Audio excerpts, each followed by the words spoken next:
Hello there, welcome back to Jenny Designs with Paper and this week's episode of Crime and Coloring, where we take an alphabetical journey through the United States and revisit some of the earliest crimes. But before we talk crimes, let's talk lilies. Well, coloring lilies. I found this picture, I just Google searched lilies, and I found this picture to use as my color inspiration to color the Rabbit Hole Designs Lovely Lilies stamp set that was designed by Kelly Taylor. I have lilies in my front yard that grow easily 5 feet tall, and I'm going to be stamping these lilies on Neenah Classic Crest Solar White 80-pound cardstock with Simon Says Stamp Intense Black ink because I am going to use my Copic markers to color them. When I finish color them, I'm going to re-stamp them with some Nocturne Black VersaClare Nocturne Black ink. There we go. And I'm going to send them through my brother's Scan and Cut to cut them out. I did not purchase the dies that match the coordinating dies for this set. After I have got them all cut out, I'm going to create a card, and it's a process. There were lots of things that I started with that I did not end with. But I think that's all about the coloring. So let's jump on into our crime. This is a little bit of a longer story, and it has a little bit of background that needs to be told. So grab your snack, grab your drink, and buckle up because it's going to be a ride. Our alphabetical journey today takes us to the state of Washington. Before Washington became a state, it underwent many changes. At one time, the state of Washington was a shared territory between Great Britain and the United States. After the Canadian borders were finalized in 1846, modern-day Washington state became part of the Oregon Territory. In 1853, the northern part of the Oregon Territory separated from Oregon and became the Washington Territory. Before it became a state, it went through several name changes as well. As I just mentioned, it was part of the Oregon Territory first, and when settlers applied for statehood, they wanted it to be called Columbia. Now, their application for statehood was rejected more than one time, and the first bid was rejected because the idea of naming it Columbia was thought to be too easily confused with the District of Columbia. Because there's never any confusion between Washington State and Washington, D.C. Anyways, so the settlers in the territory changed the name and bid for statehood again, and again were rejected. Because in 1876, the United States government was dealing with some financial issues and did not admit any new states for 13 years. However, Grover Cleveland lost the 1888 election, and after his loss, he opened up the statehood application process, which allowed Washington State, named after President George Washington, to be accepted into the Union on November 11, 1889. Now, Washington is the second largest wine-producing state and the first producer of apples in the United States. Starbucks was first brewed in Seattle. There are nearly 200 named glaciers in Washington State, as well as 3 national parks. Sorry, words are hard. The Space Needle was designed to look like a UFO for the World's Fair. Square dance is the official state dance. Spokane was the smallest city to ever host a World's Fair. Boeing built an entire fake neighborhood in Seattle during World War II, and an internet hoax led to the legend of tree octopi living in the state of Washington. It is illegal to kill Sasquatch in Skamania County, Washington. There is a bridge just for squirrels in Washington, and the Northgate Mall in Seattle was the first to have public restrooms, which leaves me wondering what people did when they went to the mall and needed to use the bathroom before that. Anyway, Mount Rainier is a dangerous and active volcano. Puget Sound has world-class whale watching. The whole rainforest in Washington State gets nearly 12 feet of rain a year. And Mount St. Helens was the site of a deadly volcanic eruption in 1890. Aberdeen used to be one of the most dangerous towns in the United States. Pike Place Market was nearly torn down in 1969. Washington's Hanford site is the largest environmental cleanup in the United States. Legendary rocker Jimi Hendrix grew up in Seattle, and I believe he's buried outside Seattle, like in the Renton area.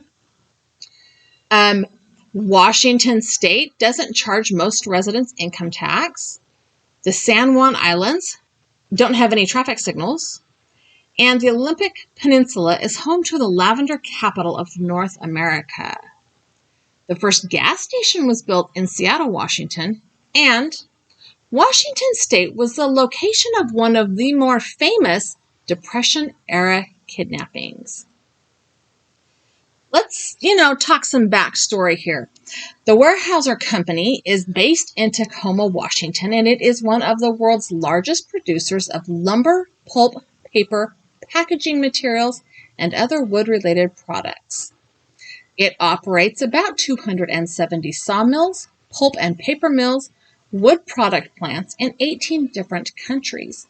And this company was founded in 1900 by Frederick Weyerhaeuser, who immigrated to the United States from Germany when he was 18. When he got to the U.S., he worked as a laborer in Erie, Pennsylvania, where he met and married Elizabeth Bladel. In 1856, the young couple moved to Rock Island, Illinois. And in Rock Island, Frederick found work in a sawmill and lumber yard, eventually working his way up to foreman. All the while, he and his wife were vigorously saving all of their pennies.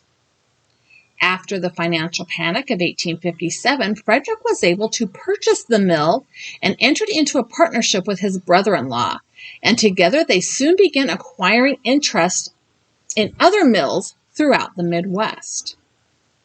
Now, Frederick and Elizabeth went on to have 8 children, 4 boys and 4 girls, and during this process of growing their family and growing their business, Frederick began buying timberlands, in the mid-1860s. He bought pine tracts in Wisconsin and expanded into Minnesota, Idaho, Washington, and Oregon. In 1891, his family moved to St. Paul, Minnesota, and he became friendly with a neighbor named James Hill. James Hill was president of the Great Northern Railway and the majority owner of the Northern Pacific Railway.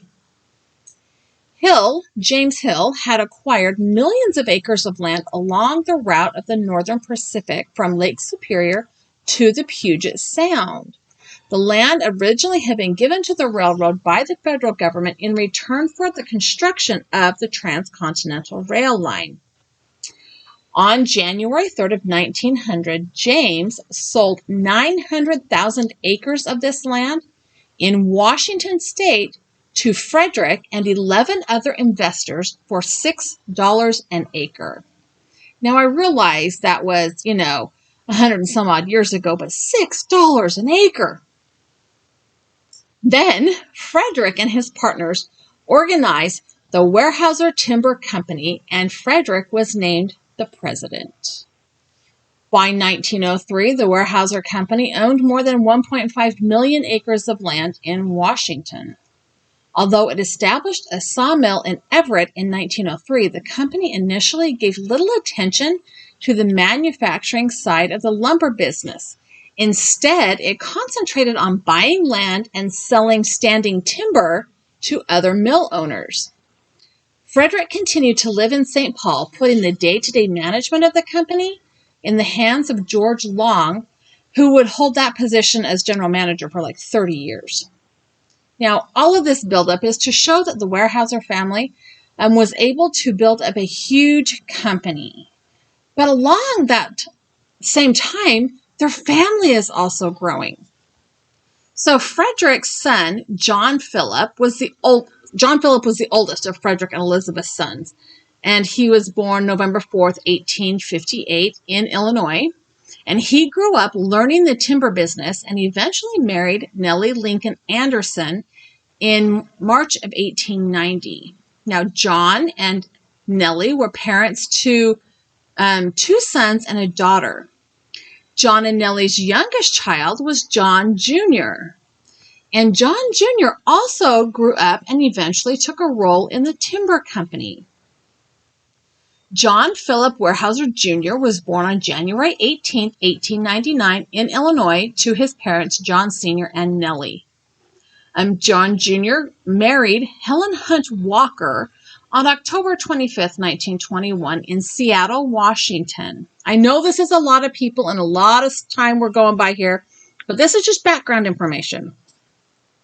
Now, John Jr. had an extensive career in some of the family's other lumbering operations before becoming president of the Weyerhaeuser Timber Company in 1946. He assumed the office following the exit of his uncle, Frederick, and continued to build the timber empire. One thing that the Weyerhaeuser Company became known for was using their timber resources to the best of their capabilities. Okay. John Jr. and Helen were parents of three sons and a daughter. Their third child and middle son was a child named George Hunt Walker Weyerhaeuser, and he was born on July 8, 1926. In May of 1935, when George was 8, his grandfather John Sr. died, and it was his obituary which detailed the family's timber wealth that reportedly inspired the criminal events of the following weeks. On May 24, 1935, George was released from school for lunch earlier than usual. His normal habit was to walk to the Ann Wright Seminary and meet up with his sister Ann, where the family's driver would meet the children and drive them home for lunch. Now, George, getting out of school early, arrived about somewhere between 10 and 15 minutes earlier than planned. And instead of waiting, 8-year-old George decided to walk home. On his walk home, he disappeared.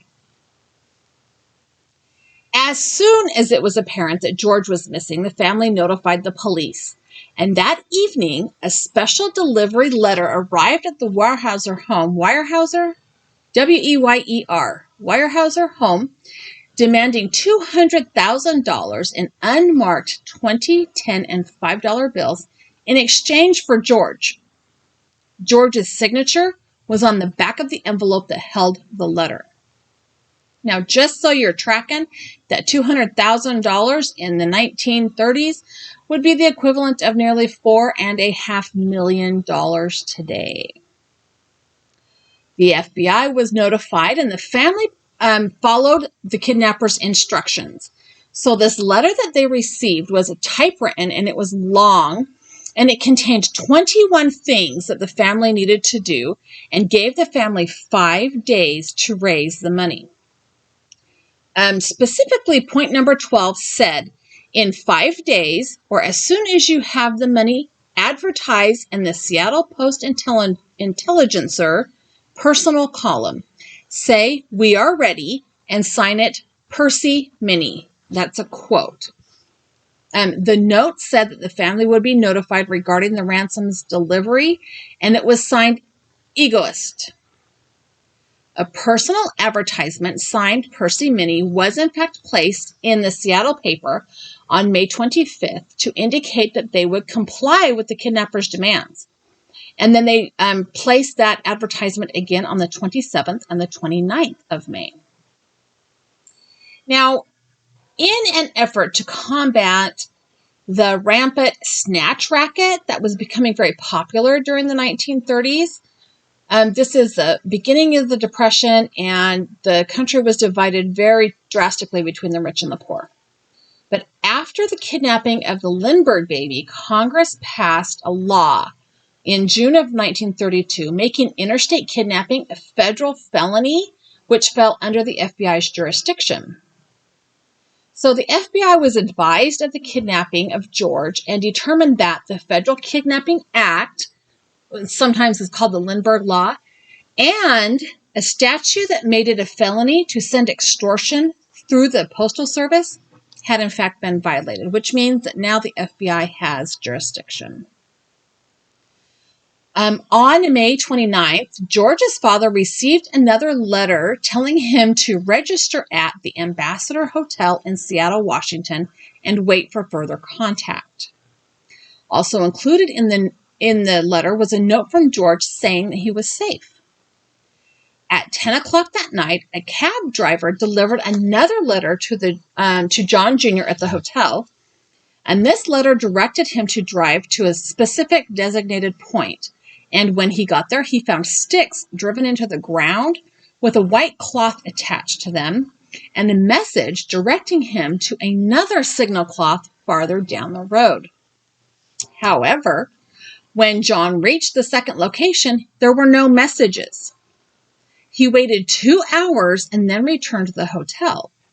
On the morning of May 30th, an anonymous caller called and just lit into John about not following the instructions. All the while, John is insisting that he had wanted to cooperate, but the second note wasn't there. At 9:45 that night, a man with a European accent telephoned the hotel and instructed John to go to an address where he would find a note in a tin can. After that, he was to follow the directions and go from place to place, and then, in theory, would be led to his son. So he did exactly what he was told. He went to the location he was given. He found the tin can. He got the next letter. He followed the directions, and he went to each place as he was supposed to do. And on a dirt road off of a highway, he found a note telling him to wait 5 minutes with the dome light of his car on, and then go to another white sign on the same road. So he does that, and then he gets to the next place, and there's a note there telling him to leave his car and walk back towards Seattle. The note said that if the money was all there and proper, George would be released within 30 hours. So John walked about 100 yards away, and then he heard a noise in the bushes. A man ran out of the bushes, hopped in his car, and drove away with the ransom money. Can you imagine as a parent knowing you were that close to somebody who had your kid and not knowing it? I think I would have lost my mind right then and right there. Anyways, I'm getting a little hot, a little riled up here. While the family was working on getting George back and following the instructions of the kidnappers, the FBI was also investigating the case. In order to ensure George was returned safely, there were some specific precautions taken by the FBI. During the time that John was negotiating and contacting the kidnappers, special agents were writing down the serial numbers of all of the money included in the ransom payment. And then those serial numbers were sent back to FBI headquarters in Washington, D.C., and then they were disseminated among all of the FBI offices across the country, and then specifically into the states close by Washington, to the banks and the major stores, so people could be watching for these ransom numbers. Now, one of the cool things about Washington being a relatively new state is that there is a record of young George's own account of the events of his kidnapping. So, George stated that when he left the Annie Wright Seminary on May 24th, he took a shortcut through some tennis courts. And as he left the tennis courts, he met a man who he said was about 40 with brown hair and a mustache, who asked for directions. And when George began to give him those directions, the man picked him up and carried him to a 1927 Buick sedan. Okay, I'm impressed that an 8-year-old knows the year, but okay, it was 1927 and maybe there weren't as many cars, but dude, he's impressive. George noticed that there was a second man sitting in the front seat of the car. And when the man who was carrying George approached the car, the passenger got out of the car, walked up to George, and then threw him in the back seat of the car and covered him up with a blanket, and then the car drove away. Eventually, according to George, the men stopped the car by the side of the road and removed the blanket. He was given an envelope and told to write his name in pencil on the back. Then he was blindfolded and carried 10 or 12 steps, where he said the man must have waded across a stream because he heard rushing water. On the other side of the stream, he was placed on the ground and led by the hand over the countryside for about 1/2 or 3/4 of a mile. I'm also impressed that he could calculate that distance, but okay. George noticed that the area they were walking through was covered with bushes and trees, and he frequently brushed against them, and the ground was very uneven. Eventually, they arrived at a point by a large log, and the man who was leading George put him into a hole which had been dug into the ground, and then the blindfold was removed. Okay, being a true crime person, in my mind, I'm thinking, oh my gosh, they took his blindfold off. They don't even have any plan to return this boy alive. That's just where my brain went, After chaining George, his wrist and his leg, the two men put a board over the hole that covered it completely, and they took turns guarding him until about 10 o'clock that night. And one of the men said that the police might find the hole because the board wasn't exactly good camouflage. So George reported that he was then carried back to the car and put in the trunk and driven around in the trunk for about an hour.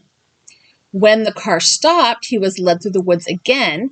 And when they stopped, George was waiting by a tree while they dug another hole.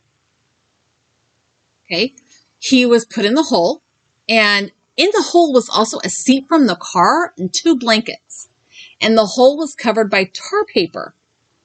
Okay, I'm not sure how that was more camouflage, but maybe it was farther away, so I don't know. Investigators later determined that on the 26th of May, 2 men accompanied by a woman put George in the trunk of a Ford automobile and drove through Washington into Idaho. Having passed through Blanchard, Idaho, they followed the highway until they turned at a point on the mountain. Okay, and then during the early morning, George, the boy, was taken from the car and handcuffed to a tree where he was guarded until nightfall. Now, his abductors took him to a house after that and put him in a closet that was large enough for a mattress, 2 chairs, and a small white table. On the evening of Friday, May 31st, George said he was told that they were leaving that house, and he noticed that a watch on the table indicated it was 5:55. And the 2 men who had been calling each other Bill and Harry went upstairs.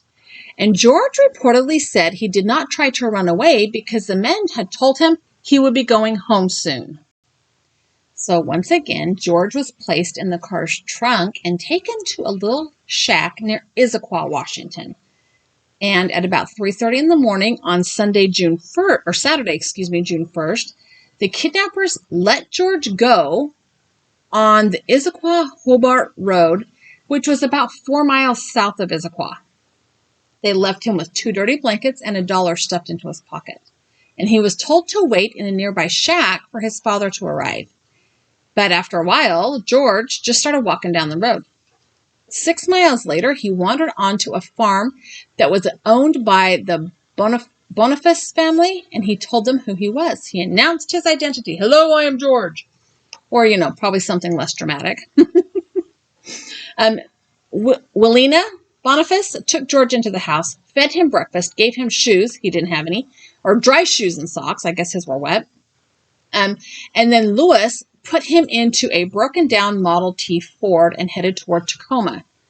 At 6:30 in the morning, he stopped in Renton at a Union 76 gas station and asked the attendant to telephone George's family's home, but there was no answer.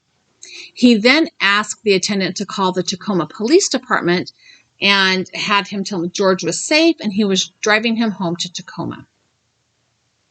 Now, as you would expect, media coverage was intense And it usually is when a child is missing, or at least it should be. The Weyerhaeuser mansion was surrounded by national and local newspaper reporters. A man named John Dreyer was a sports writer for the Seattle Times, and he happened to be in Tacoma covering the story. A sports writer was covering the story, and he received a tip that George had been released near Issaquah and was being driven home. Okay, I don't know who tipped him off. I didn't even look into that, but, convenient.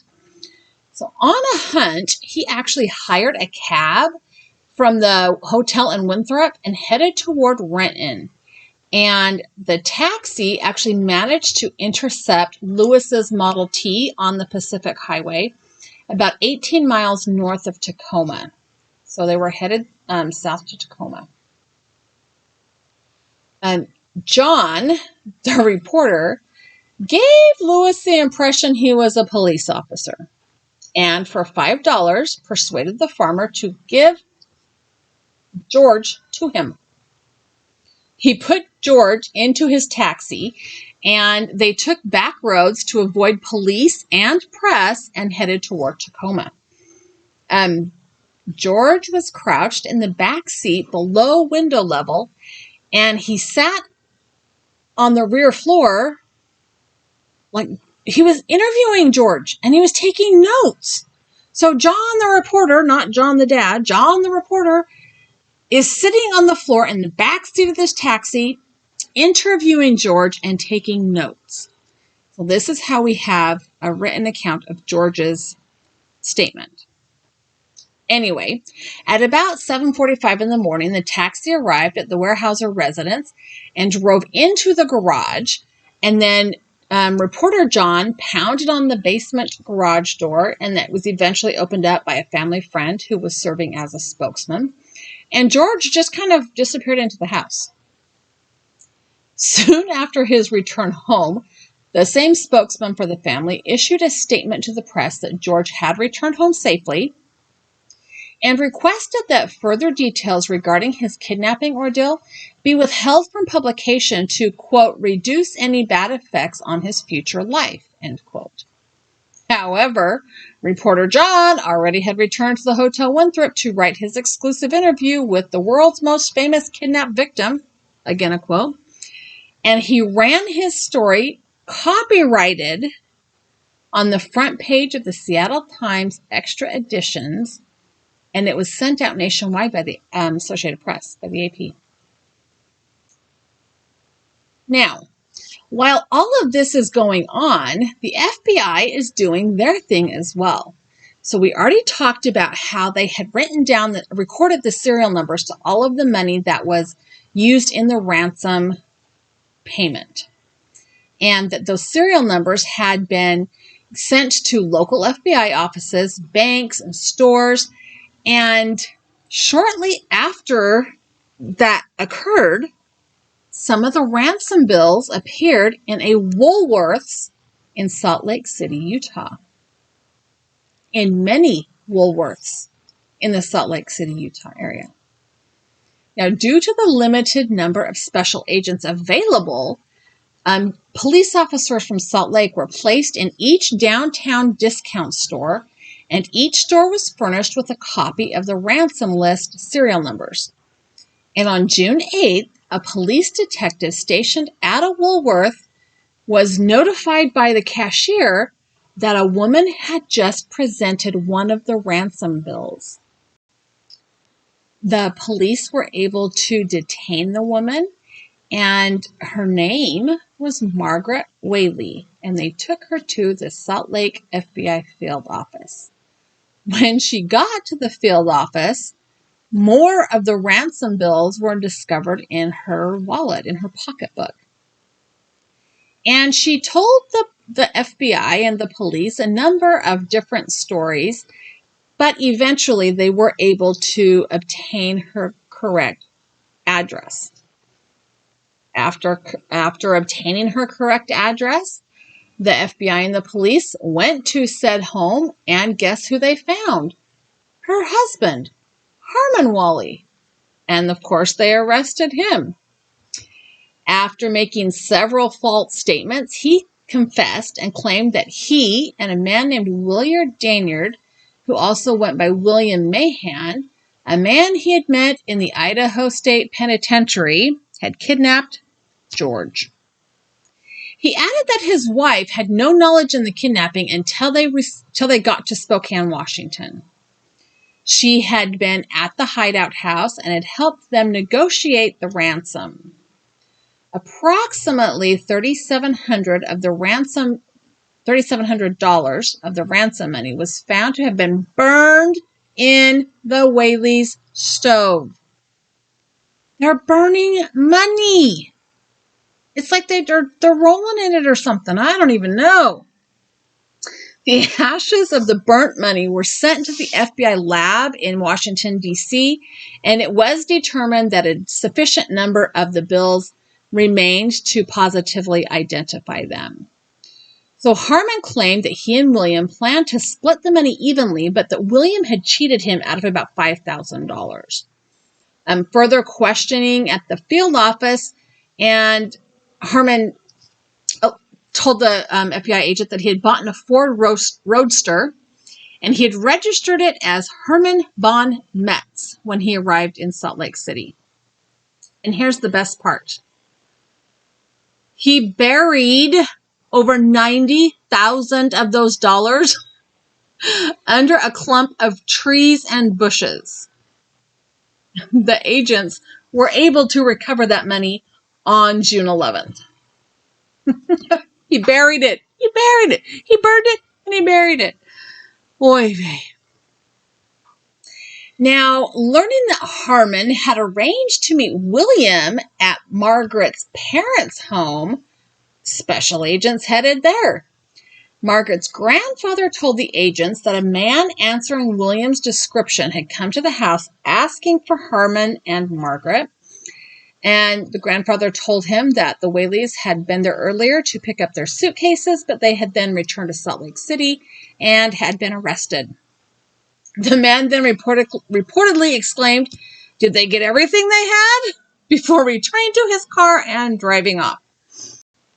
Physical evidence found in the hideout, the holes, and the kidnappers' homes was examined by people in the FBI lab. Fingerprint identification positively linked the Whaleys and William to the shack where the ransom had been divided.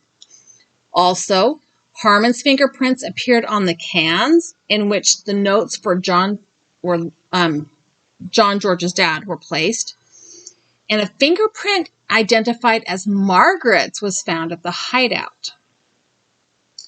On June 19th, the federal grand jury in Tacoma returned an indictment charging William Danyard, Harmon Metz Whaley, and Margaret Whaley with kidnapping and conspiracy to kidnap.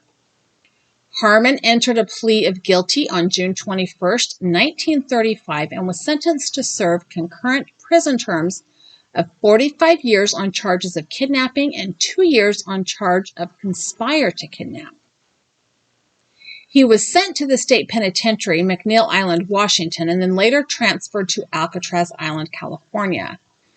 On June 22nd, Margaret Whaley pled not guilty to both charges. She was brought to trial in the district court in Tacoma, and on July 5th, 4 days after the beginning of her trial, she was sentenced to serve 2 concurrent 20-year terms in the detention farm in Milan, Michigan. After William had spoken with Margaret's grandfather, he headed off and he ended up in Butte, Montana. On the 9th of June, he was recognized by a police officer who attempted to capture him. However, William was able to elude the officer, and his car was found later abandoned with just over $15,000 of the ransom money. An identification order, or probably something we would call like be on the lookout for or something like that, that included William's photograph, his fingerprints, a handwriting specimen, and his background information, was created, and copies were distributed throughout the United States. There was some information that indicated that William may have headed either to Mexico or Australia, so that information identification order was also furnished to the police agencies in both of those countries. In early 1936, dollar bills, money with altered serial numbers began to surface in the western part of the United States. Now, the FBI laboratory's examination of those bills revealed the true serial numbers to be identical to those of the ransom bills. Banks were advised to be alert to any person presenting altered currency for exchange. On May 6, 1936, employees of two different Los Angeles, California banks reported that a man had exchanged altered bills at each bank. His license number was obtained by personnel of both banks, and that license was issued to a man or to the name of Bert E. Cole. So surveillance was set up at the address listed on that license number. And on the morning of May 7th, 1936, special agents assigned to the San Francisco field office were instructed to search that neighborhood. Two agents found a Ford that had a license plate number that matched the driver's license, parked in an enclosed lot. It was enclosed by a wire fence.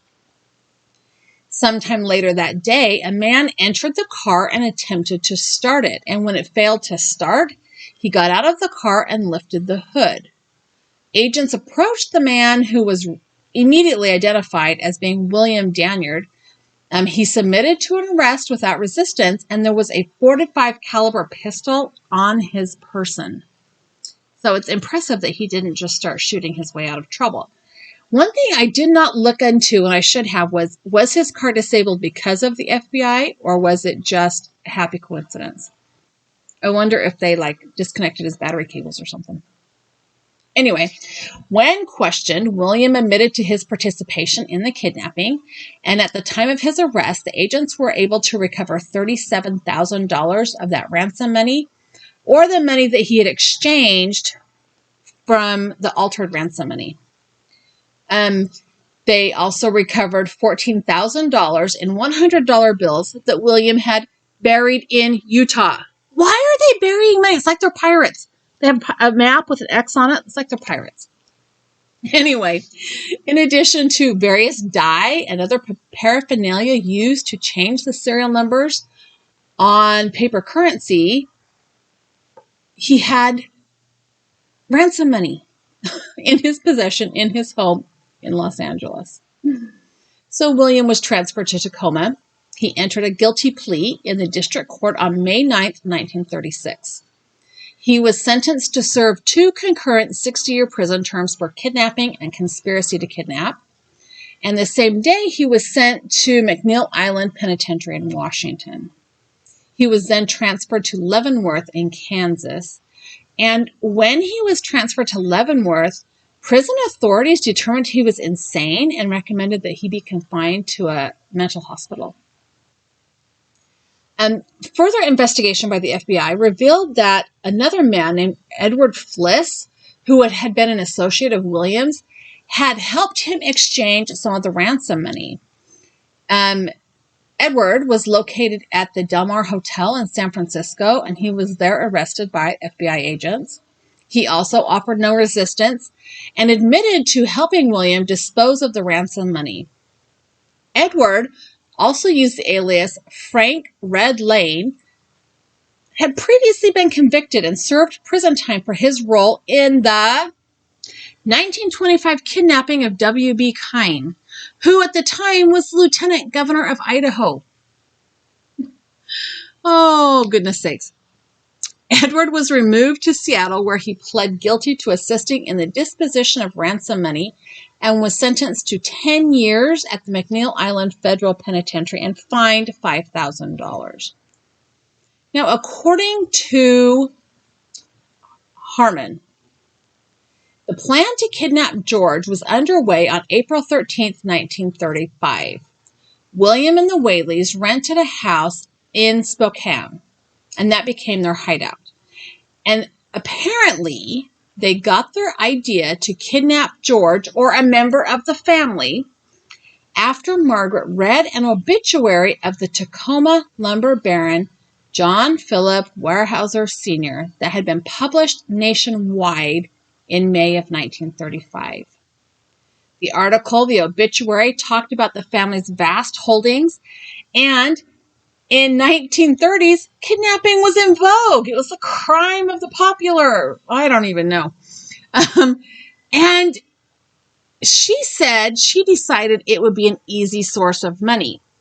But Harmon continues to say that she was not involved in the plot until after they got to Spokane. So I don't know who's trying to help who out there. Anyway, the three of them went to Tacoma. They started following the Weyerhaeuser family around.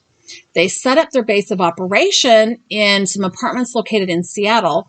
And then Harmon and William drove to Tacoma every morning while Margaret stayed back at the hideout. They had been watching the family's movements for several days, but it was pure happenstance that George was suddenly there right in front of them, coming out of the tennis courts on a shortcut way home. The men took advantage of the situation and snatched him right off the street. Margaret confessed her part in the plot, which, roughly correlates with Harmon's version of the story. And both Margaret and Harmon gave the FBI signed confessions, detailing their activities before and after the kidnapping. So during the course of the investigation, special agents of the FBI recovered a total of $157,319.47 in ransom money, or the cash exchanged for the altered ransom money.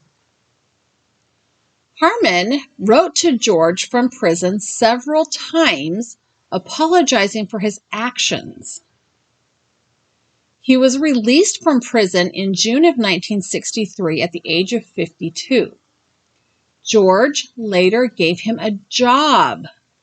He was interviewed in 1983, and in that interview said that Harmon had actually treated him really well during the kidnapping. Harmon died in 1984 at the age of 73. And I didn't even look to see what had happened to William and Margaret. A little bit more on George. He grew up and served in the Navy during World War II. He graduated from Yale in 1949 and became CEO of the Weyerhaeuser Company in 1966 at age 39. He served as CEO until 1991 and continued as board chairman until 1999. And he died in June of 2022 at age 95. His story became the subject of a true crime novel by Seattle native Brian Johns. Because Washington is a newer state in the United States, it was a little hard to find an old crime. But gratefully, I stumbled across this story, and I think it was fabulous, and there's photos. This is a picture of George as a boy. Look how cute he is with all that curly hair. Oh my goodness. This is a picture of the newspaper spread about his kidnapping and ransom demand. This is a picture of their family home, which for the 1930s is it's still a huge home, but that's a huge home. And this is a picture of the three kidnappers who were tried, convicted, and sentenced for George's kidnapping. Thanks for hanging out with me today. I know it was a long one. I have a couple other videos here I think you would like. I also have a subscribe button. If you have not yet subscribed to my channel, I would love it if you did. Leave me a comment down below. Give me a thumbs up. Tell YouTube you liked the video, and have a really fabulous, crime-free kind of day.